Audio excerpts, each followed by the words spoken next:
يا حامل القرآن قد خصك الرحمن بالفضل والتيجان والروح والريحان يا حامل القرآن.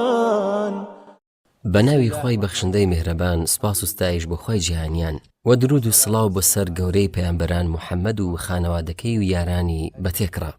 ئازیزانی بیسەر و بینەری بەرنامەی قورئان خوێنانی نەوجەوان، سەلام و ڕەحمەت و بەرەکەتی خواتان لێبێ و بەخێر بێن بۆ دیدارێکی نوێ و بەخێر بێن بۆ ئەڵقەیەکی نوێ لە بەرنامەی قورئان خوێنانی نەوجەوان کە لە میانەیدا تیشک دەخێنە سەر ئەو کەسانی کە قورئانی پیرۆزیان لەبەر کردووە و تەمەنیان کەمتر بووە لە 15 ساڵ. میوانەکەم لەم ئەڵقە جیاوازەدا و لەم بەرنامە پیرۆزەدا بەویستی خوا حافظی قورئان حەنین سەمیرە. بەخێر بێ حەنین. سەرچاوە. حاڵت چۆنە؟ سپاس بخوا. باشیت؟ حەنین تەمەنت ئێستا چەندە؟ 13 ساڵ. 13 ساڵی. پێمان بڵێ کە لەکەیەوە دەست بە لەبەرکردنی قورئانی پیرۆز کرد. دەستم بە لەبەرکردنی قورئانی پیرۆز کرد کە تەمەنم بنزیکی 10 ساڵان بوو. یەکەم ساڵ من لە ناوەندی گزنگی ئیسلام بووم. 3 جوزئم لەبەر کرد و پاشان پەیوەندیم کرد بە پرۆژەی تاجی ڕێزلێنان بۆ لەبەرکردنی قورئانی پیرۆز. سپاس بخوا بە ساڵێک و 4 مانگ بوو. هەموو قورئانت بە ساڵێک و 4 مانگ لەبەر کرد. ماشەڵڵا.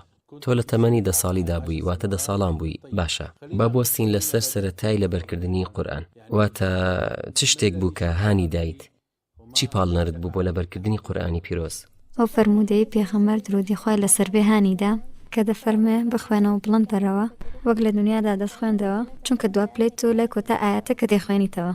و ئەوەش هانیدام کە من لە ڕۆژی دواییدا تاجی ڕێز لەسەری دایک و باوکم دادەنم ئینشاءڵڵا، و ناوەندەکەم و ماڵۆشمان هانیاندا. جوانە. کەواتە یەکەم شت ئەم فەرموودەیە بوو. بیست بوو یان خوێنتەوە؟ بیست بووم. بیست بوود. لەکوێ ئەم فەرموودەیەت بیست بوو؟ لە ناوەند. لە ناوەند. جاکاتەیە کە بیستت یەکەم جار بوو، واتە چۆ نێو دڵتەوە و کردتە بڵێسەیەکی سەرەتا تا ئاکامی لەبەرکردنی قورئانی پیرۆز. باشە، کێ لەگەڵت بوو لە یەکەم لەبەرکردنتەوە؟ کێ مامۆستات بوو؟ مامۆستاکەم مەنار حامیدە بوو. باشە، چۆن لەبەرکردنی قورئانی پیرۆزی لەگەڵت دەست پێ کرد؟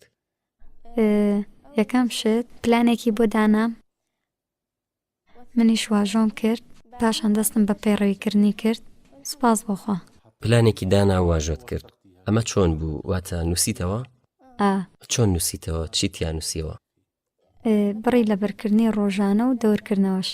من تووشی ناڕەحەتیەک بووم لە دەورکردنەوە و لەبەرکردن، بۆیە دەستم بەڕێخستنەوەی کرد. جوانە. کەواتە ئامانجێکت دانا چەند لەبەر دەکەی لە ڕۆژێکدا؟ وەکەی دەست بە لەبەرکردن دەکەی یان تەنها پلانی ڕۆژانە بوو؟ بەڵێ پلانی ڕۆژانە بوو. پلانێکی ڕۆژانە بوو. چەندێکت دەنووسیەوە؟ دەبووە چەند لاپەڕە لەبەرکەی؟ لە ڕۆژانی خوێندندا 2 لاپەڕە بوو و لە کاتی پشودا 5 لاپەڕە بوو. کەواتە ئەمە یەکەم شت بوو کە پلانەکە نووسیەوە. پلانێکت نووسیەوە بۆ لەبەرکردنی قورئانی پیرۆز و دوای ئەوە دەستت پێ کرد. دەست بە لەبەرکردنی چەند کرد ڕۆژانە؟ 2 لاپەڕە. 2 لاپەڕە. تۆ لە پۆلی 5 بووی. پۆلی 5یش ئەرکی قوتابخانەی هەیە. تۆ چۆن ڕێخستنە دەکرد لە نێوان خوێندن و ئەرکەکانی قوتابخانە و یاریکردن و لەبەرکردن؟ من کاتەکانم ڕێک دەخست و لە کاتی بەرەبیانیشدا دەورم دەکردەوە، بەڵام کە لە قوتابخانە دەگەڕامەوە پشوم دەدا، نیوەی ئەو بڕم دەور دەکردەوە، دوای خوێندنم دەکرد. جوانە. کەواتە تۆ کاتی دوای گزنگت دەخۆستەوە؟ بەڵێ. دەست بە لەبەرکردن دەکرد و دوای گەڕانەوەت لە قوتابخانە تەواوت دەکرد. چەندی پێویست بوو؟ لاپەڕەیەک یان 2 لاپەڕە؟ چەند کاتی پێویست بوو؟ نیو کاتژمێر. لاپەڕەیەک یان 2 لاپەڕە؟ لاپەڕەیەک. لاپەڕەیەک. چۆن لەبەر دەکرد ڕێگاکەی؟ من لەسەر قورئان دووبارەم دەکردەوە، دوای بە لەبەر دەموتەوە. چەند جار دووبارە دەکردەوە؟ هەموو لاپەڕەکە دووبارە دەکردەوە؟ ئاەتەکەم 3 جار لەسەر قورئان دووبارە دەکردەوە، بە لەبەریش دەموتەوە، دوایش ئاەتەکانی تر. جوانە. تۆ دەزانی کە لەسەر قورئان بخوێنیتەوە؟ بەڵێ. بە جوان خوێندنەوە؟ بەڵێ. بە جوان خوێندنەوە لەبەرت کرد؟ سپاس بۆخوا. با جوان خوێندنەوەکەتمان بە تیلاوەیە گوێ لێبێ. يا أيها الناس قد جاءتكم قد جاءتكم موعظة من ربكم وشفاء لما في الصدور وهدى ورحمة للمؤمنين قل بفضل الله وبرحمته فبذلك فليفرحوا هو خير مما يجمعون قل أرأيتم ما أنزل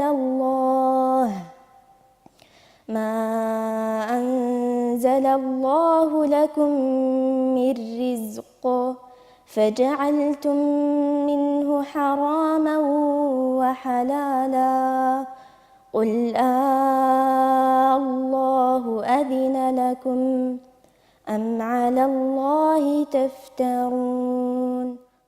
جوانە قل الله یاسای تەجویدی ئەمە چییە؟ دەیزانی کە یاساکەی چییە؟ بەڵێ مەد مەد بەڵێ مەد وایە یاساکانی وانی تەجویدت خوێندووە؟ تەجویدی سەرەتایم دەست پێ کردووە ئینشاءڵڵا تاویشی دەکەم. ماشەڵڵا دەست پێ کردووە دەست بە مۆڵەتی قیرات کردووە یان هێشتا نا؟ هێشتا دوای تەواوکردنی قورئانی پیرۆز ئینشاءڵڵا دەست پێ دەکەین ئینشاءڵڵا. لە ختمێکدا. باشە با ئێستا بەردەوام بین لەسەر ڕۆژانی لەبەرکردنی قورئانی پیرۆز. تۆ دوو لاپەڕت لەبەر دەکرد و دوای ئەوە واتە تۆ باسی ساڵێک و حەوت مانگت دەکرد وایە؟ چوار مانگ. 4 مانگ بووم بورە ساڵێک و 4 مانگ ئێمە 600 لاپەڕەمان هەیە واتە گەر هەموو ڕۆژێکیش بەخوێندنەوە هەموو ڕۆژە دوو لاپەڕ لەبەرکەی لەوانەیە ببێ ئایا بەردەوام بی لەسەر دوو لاپەڕە یان بە زیادکردنی توانا و بەهرەمەندی لەبەرکردنت بووی زیاتر لە لاپەڕەیەک؟ سەرەتا کە من لەبەرم دەکرد دوو لاپەڕم لەبەر دەکرد دوایی زیادم کرد هەموو جارێ لاپەڕە سپاس بەخوا ئاوە زیادی کرد. واتە زۆرترین بڕ کە بە ڕۆژێک لەبەرت کردبێ چەند بوو؟ بە نزیکی 7 لاپەڕە. 7 لاپەڕت بە یەک ڕۆژ لەبەر کرد؟ بەڵێ. چۆن 7 لاپەڕت لەبەر دەکرد چەند کاتی دەویست؟ هەمووی باسکە بە درێژی باسیکە. نیەتم هێنا کە من بە خێرایی لەبەر بکەم و لەبەرکردنەکەم تەواو بێ بۆیە بە خێرایی قورئانم لەبەر کرد. جوانە تەواو و 7 لاپەڕە لەبەر کرد لە هەمان ڕۆژ چەند کاتی دەویست؟ 4 کاتژمێر. 4 کاتژمێر ماشەڵڵا. نیەت لێرەدا کەسێک هانیدا یان لە خودی خۆت بوو؟ خۆم بووم. زۆر جوانە باشە با باسی بەسەرهاتی لەبەرکردنەکە بکەین ئایا سوورەتی ئاسان هەبوو و سوورەتێک لەوانەیە گران بوو بێ ئایا سوورەتێک هەبوو کە زۆر گران بوو بێ بۆ لەبەرکردنی؟ بەڵێ کاتێ دەستم بە سوورەتی ئەحزاب کرد لەلام گران بوو بۆیە دووبارەم دەکردەوە دوای سپاس بەخوا ئاسان بوو. جوانە واتە چەند کاتت پێچوو؟ بە نزیکی هەفتەیەک. جوانە کەواتە زۆر نەبووە زۆرت پێ نەچووە. باشە ئێستا کە تۆ لە لەبەرکردندای ئەو شێوازانەی لە لەبەرکردن پەیڕەوتکردن واتە ئایا شێوازی جۆرا و جۆر و جیاواز هەبوو یان یەک شێواز بوو تەنها ئاەتێکت دەخوێندەوە دووبارە دەکردەوە؟ واتە بە گوێرەی شتەکان بوو جاری وا هەبوو یەک شێوازم دەگرتە بەر جارجاریش جیاواز.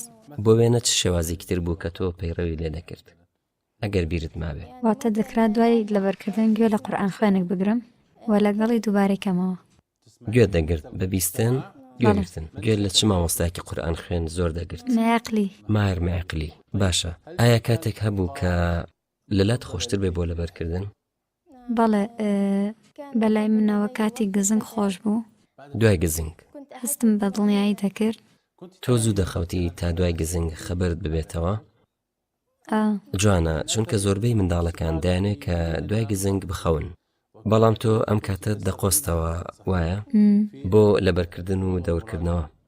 جوانە باشە ئەو شێوازانی کە مامۆستاکە لەگەڵ تۆ دەیگرتە بەر لە هەندان لە جێگیرکردن لە دەورکردنەوە باسی سیفەتی مامۆستاکەتم بۆ بکە کە لەگەڵت بوو. ئەو چاودێری دەکردم و هەمیشە خشتەی بۆ دەنووسیمەوە و پلانەکان منیش لەسەر ئەوە دەڕۆشتم واتە هەموو شوێکم دەگرتە بەر. باش ئەو خشتە و پلانانەی کە دەینووسیوە واتە دەینووسیەوە پێی دەدایێت و ئیتر تەواو ئایا دەکرا بیگۆڕی یان ڕاوێژت پێ بکە یان پرسیارت لێ بکە؟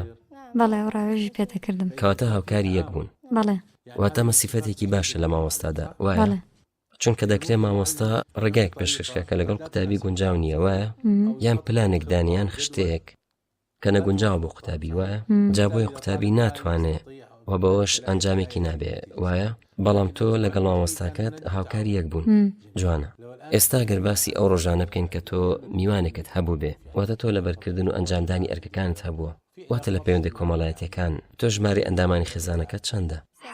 حەوت چەند کوڕ چەند کچ؟ 3 کوڕ و کچێکین. تۆ بچووکی یان ناوەنجیت؟ بچووک. بچووکی پاشە بەرەی بە چاویلکەوە یان بێ چاویلکە؟ باشە ئێمە ئێستا باسیەوە دەکەین ئەگەر میوانتان هەبوو بێ و تۆ ئەرکێکت هەبوو بێ ویستی بێتە تەواویکەی چیت دەکرد؟ ئاسایی هەڵسوکەوتم دەکرد ئەم خستە دوایی کە بمزانیە میوان دێت پێشتر کارەکانی خۆم دەکرد پێشەوەی کە بێن. جوانەوەتە شتەکان پشتگوێ دەخست بۆ ئەنجامدانی ئەرک و لەبەرکردن پێش هاتنیان. بەڵێ پاساو نەدەهێنایەوە کە ئیتر ئەوان دێن تەواو ئەمڕۆ لەبەر ناکەم. بەڵێ تۆ لەبەرت دەکردوە تۆ ناچار بووی لەبەر بکەی بەهۆی کەسێکەوە یان خۆت پێت خۆش بوو؟ نا من خۆم ئەوم پێ خۆش بوو. کەواتە تۆ لەبەرت دەکرد و پێت خۆش بوو قورئان لەبەر بکەی کەواتە وایەتانی کە زۆر خۆشت دەوێن. سوورەتی فاتر ثم أورثنا الكتاب.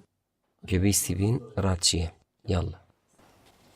ثم أورثنا الكتاب الذين اصطفينا من عبادنا فمنهم ظالم لنفسه ومنهم مقتصد ومنهم سابق بالخيرات بإذن الله ذلك هو الفضل الكبير جنات عدن يدخلونها يحلون فيها من أساور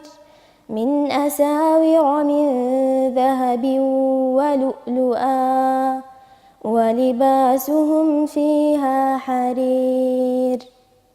تەواو ماشەڵات لێبێ دەنگێکی جوان و جوان خوێنیشی ماشەڵات لێبێ. باشە ئێستا باسیەوە دەکەین تۆ قورئانی پیرۆزت لەبەر کرد ئێمە وتمان بە ساڵێک و 4 مانگ ئەمە کارێکی گەورەیە. کۆتاشت کۆتا سوورەت کام سوورەت بوو؟ سوورەتی جاثیە. کۆتا سوورەتت بیردێ یان کۆتا ئاەت و کۆتا لاپەڕە و ڕۆژەکەشی چ ڕۆژێک بوو؟ ڕۆژی شەممە بوو 28 دەبوو 28 ڕۆژی شەممە 2007 بوو. أو آية بوو وله الكبرياء في السماوات والأرض وهو العزيز الحكيم. وهو العزيز الحكيم لە ماڵەوە؟ نا لە ناوەند. تۆ لە ناوەند بووی؟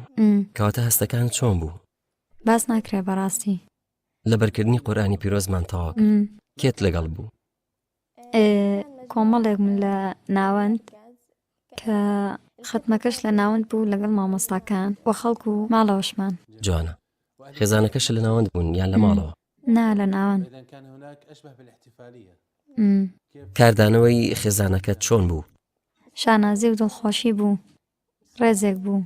زۆر جوانە زۆر جوانە. باشە دوای ئەوەی چووی بۆ قوتابخانە دوای ئەوەی قورئان لەبەر کرد و ڕۆشتی دوای ئەوە بۆ قوتابخانە کاردانەوەی هاوڕەکانت چۆن بوو؟ مامۆستاکانت؟ ئەوان زۆر هانیاندام کە من چۆن قورئانم لەبەر کردووە واتە ئەوان ئەم شتیان بەلاوە گران بوو. مامۆستاکانیش تووشی سەرسوڕمان بوون واتە هەستیان بە شانازی کرد. جوانە کەواتە ئەوان تووشی سەرسوڕمان بوون و هەستیان بە گرانی کارەکە کرد. ئەوان لایەن گران. باشە تۆ پێدوتن کە گرانە یاخود تۆ چیت پێوتن؟ من بە ئەوانم دەوت کە کەسێنیەتی هەبێ خۆ یارمەتی دەدا واتەنیەت بێن و بڕۆ بەڕێگاکەدا خۆ ئاسانی دەکا بۆتان.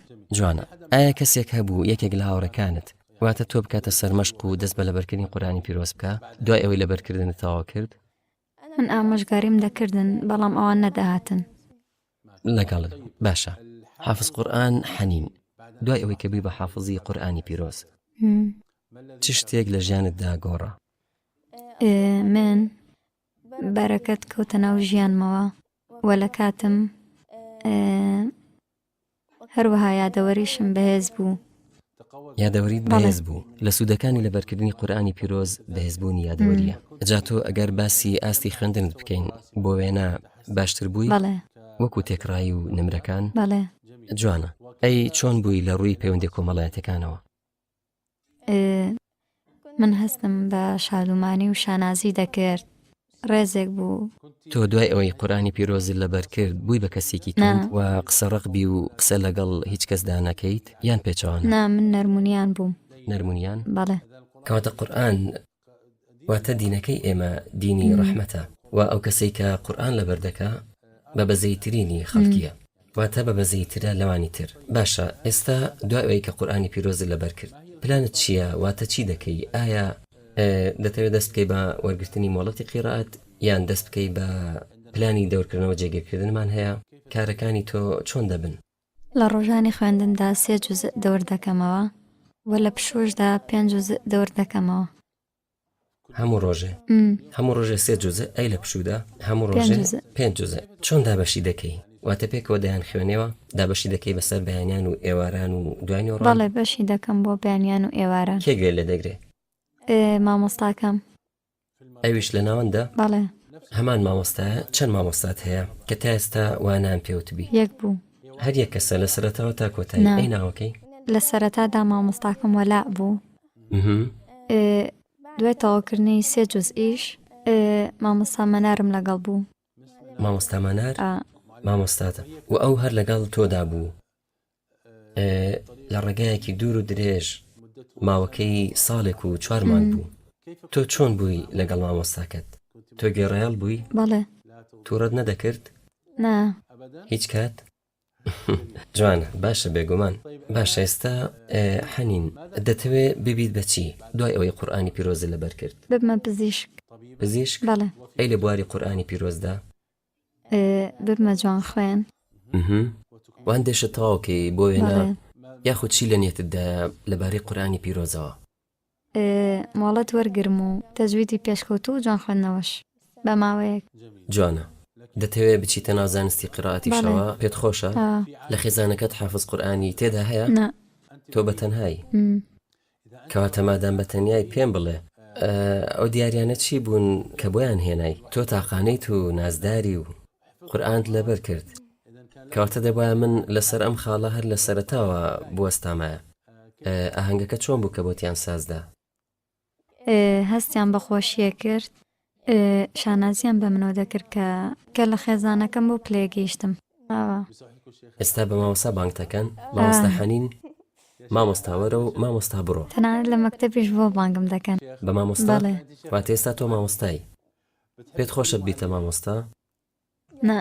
بۆچی؟ واتە مامۆستای قورئان قەی ناکە. واتە مامۆستای ترنا، مامۆستای قورئان قەینە. دواتر لاسای مامۆستاکەت دەکەیتەوە لە وتنەوەی قورئانی پیرۆز؟ ئینشەڵڵا. ئینشەڵڵا. باشە. گوێبیستی تلاوێکی ترت بین؟ یاڵڵا. أعوذ بالله من الشيطان الرجيم. بسم الله الرحمن الرحيم. وقال الذي آمن يا قوم اتبعون أهدكم سبيل الرشاد. يا قوم إنما هذه الحياة الدنيا متاع وإن الآخرة هي دار القرار. ما شاء الله لەبێ. بەر لەوەی کۆتایی پێبێنین حەنین خان، وتەی تۆ کە ئاڕاستی دایک و باوکتی بکەی، چیان پێ دەڵێی؟ سپاسی ماندووبوونتان دەکەم و بەڵێنتان پێ دەدەم ئینشەڵڵا تاجی ڕێستان لەسەر سەردا بنێم. ئینشەڵڵا. ئینشەڵڵا. وتەیەک بۆ براو خوشکەکانت چی دەڵێی؟ من سپاستان دەکەم کە ئێوە هانتاندام. تەنها سپاسیان دەکەی؟ دەبێت چی بکەن؟ چ شتێ؟ چاو لێ بکەن. تۆ بیتە مامۆستایان تەواو. وتت بۆ مامۆستاکەت؟ سپاسی دەکەم، سپاسی چاکی دەکەم کە ئەو منی هاندا و پێی دەڵێم ئینشەڵڵا پاداشتت هەیە لە لای خوا. وتەیەک بۆ ئەوانەی ئێستا گوێبیستمانن و ئەوانەی دەمان بینن چیان پێ دەڵێی؟ ئامۆژگاریان دەکەم بە لەبەرکردنی قورئانی پیرۆز، چونکە دەبێتە هۆی دەستکەوتنی بەرەکەت لە کاتیاندا و پاداشتی گەورە. پاداشت کاتە لەبەرکردنی قورئان گرانیان ئاسان؟ ئەوەی کە خۆی دەیەوێت بە ئاسان دەیبینێ و هەر کەس بەلای و گران بێ گرانە بووی. جوانە. سپاس بۆ تۆ حەنین لەسەر ئەم دیدار و تەجوانانە. خوا پاداشت بداتەوە و ڕاگیراوت کە.